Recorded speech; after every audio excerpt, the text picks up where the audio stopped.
Welcome back. More now on the possible Howard Schultz independent bid for the White House. That does have a lot of people in political circles buzzing and, as you just heard, plenty of Democrats steaming. Well, joining me now in his first TV interview since signing up for this gig is Bill Burton, former advisor and deputy press secretary to President Barack Obama and now an advisor to Howard Schultz. Mr. Burton, welcome back to the show, sir. Thanks, Chuck. Good to talk to you. Well, let me start with what probably every one of your former colleagues is asking. Number one, are you still a Democrat? And number two, why are you doing this? I am a Democrat. Been a Democrat my whole life and am going to continue to be one. I'm doing it because I think Howard's a great guy.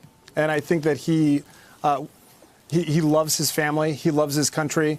He wants to make America a better place. And I think that being with him on this journey as he figures out whether or not he ought to run for president is pretty exciting. And I will tell you that one of the things that's so great about it, and I've been in politics for a long time, as you can tell from the gray hair on my head, the thing that's so cool about it is that it's Democrats, it's Republicans, there's people who are formerly in the military, former journalists. It's a diversity of people that I've never experienced in politics. And for us to come together and work on this together has been a really amazing experience.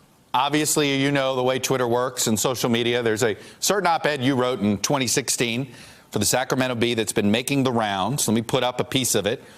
If Stein or Libertarian candidate Gary Johnson eat into Clinton's support even a little, that could matter in a close election. And in the same way, I would bet that Ralph Nader, or at least many of his supporters, wishes that he didn't help to make George W. Bush our 43rd commander-in-chief. I suppose Stein supporters would not want to be in the position of explaining to their kids how they helped make Trump president. Why should you not eat those words today? A couple of things. Number one, Howard Schultz is not Jill Stein. Jill Stein was in that race because she thought that the two parties were too close together. The two candidates were too close together. What Howard Schultz thinks is that the polar opposites of the parties are so far apart, but the American people are close together. And maybe what we need is a choice for the American people to choose something different, a different path, a different kind of outcome, a different kind of politics in America. And secondly, I just think that he, first of all, hasn't made the decision to run. But if he did, I think we can agree that it would be a more serious effort than what Jill Stein put together. Well, fair enough, and we still don't know how much help Jill Stein had from outside actors, given where she spent December of 2015. But let me ask you this. You're using this book tour to launch an exploratory bid, as well as any book tour launch for a presidential bid, as I've seen in a while. So it's clear you want this to be the front. Why? What I'm trying to figure out is I don't understand why he wants to run other than he's not them and not them. What is the big idea beyond not a Republican and not a Democrat? Well, the book tour, he wrote the book whether he was going to think about this or not, because he has a story to tell and he wanted to get it out there. You know, he's a guy who grew up in the projects and was self-made. He worked his way through college. He went on to build a great company that did the right thing by the folks who worked for it. And now he wants to continue to serve. In terms of what his big idea is, it's that politics is broken.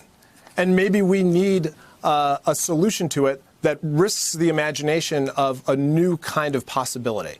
Maybe. What has he done? I'm curious, what has he done to try to fix politics in his own way? I mean, has he done ballot initiatives to try to change gerrymandering laws? Has he tried to do ballot initiatives on campaign money? Is there a platform that he's been working on this reform front, or no? Look, the way that he conducted himself as CEO of Starbucks was very forward-thinking in a lot of different ways. It wasn't just getting health care to all the workers, and including part-time workers, which nobody else had done, or giving them a chance to invest in the stock, or giving them access to a college education that they may not have otherwise had. It was also trying to start conversations about bringing folks together, about race, about a whole set of different issues, which he used his time as CEO to do. Is there a defining issue that look, Ross Perot ran because he thought neither party was talking about this issue of outsourcing of jobs.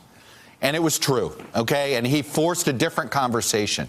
What is the conversation that you think Howard Schultz can force the two parties to have that they're not having right now? I think that he can force a conversation that is more aligned with where the American people are.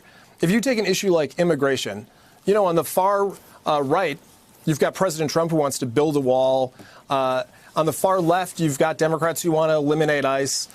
It doesn't need to be on the furthest outreaches of that conversation. Most Americans agree there should be a path for dreamers. There should be some protective barriers that are on the border in places where it matters. We shouldn't have internment camps for kids and families. It doesn't make sense.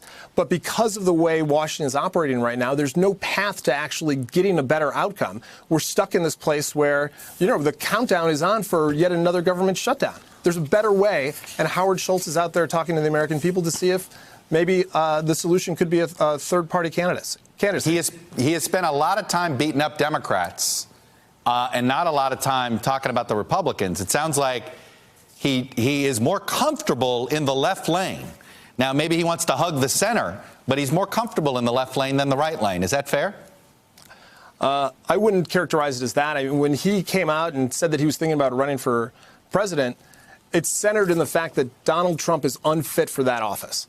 And anything that he says or does is in the effort to make sure that he does not get a second term.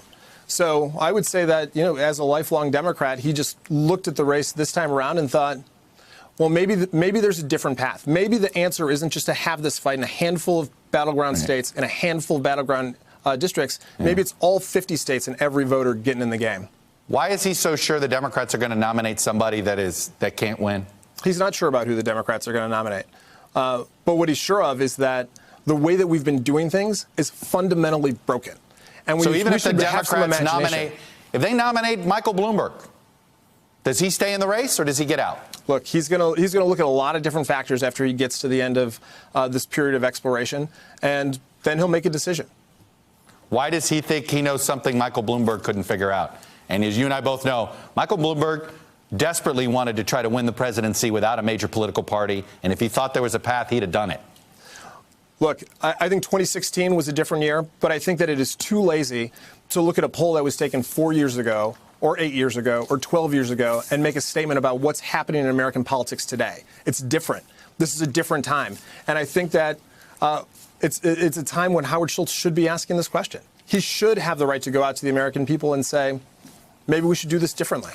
By the way, he could do both right now. He could run as a Democrat and see if he could get any traction in Iowa and then run as an independent. Has he thought about that before ruling out the Democratic Party? Look, there's a lot of different paths that he could have taken. I think that as someone who is not widely known in the United States, having a moment where you can go around the country, talk about your ideas, tell your story, talk about the future for our nation is the right thing to do right now. And if you're thinking about doing it as an independent, now's the time to do it. Does he know this is like a 1% chance historically? I just say that. Is he being given honest assessments here? Like, hey, you could spend all the money in the world. Ross Perot outspent both of his opponents and still finished very far behind. Here's what we know is a fact. When Donald Trump ran for president of the United States and had one opponent, he won. And I think the stakes are too high for us to take a look at this race and assume that we're going to get a different outcome just because we need to stay in some old construct of the way things that have been done. I think that what we ought to do is not let conventional wisdom and the pundits who said that Donald Trump couldn't win decide this election before it's even begun. Bill Burton, thank you for coming on, sir. It's good to catch up with you virtually via satellite. I look forward to seeing you when you get back east. Chuck, thanks. Hello, YouTubers. If you're watching this, it means you've checked out our channel, so thank you. Now do me a favor, subscribe by clicking on that button down there. Click on any of the videos to watch the latest interviews and highlights from MTP Daily and MSNBC. You can get more Beat the Press content every morning in the First Read newsletter. If you're tired of content that you don't know anything about where it came from, you don't have to have that problem with us. NBC News, MSNBC, MTP, and the Meet the Press mindset right here for you on YouTube. Subscribe now.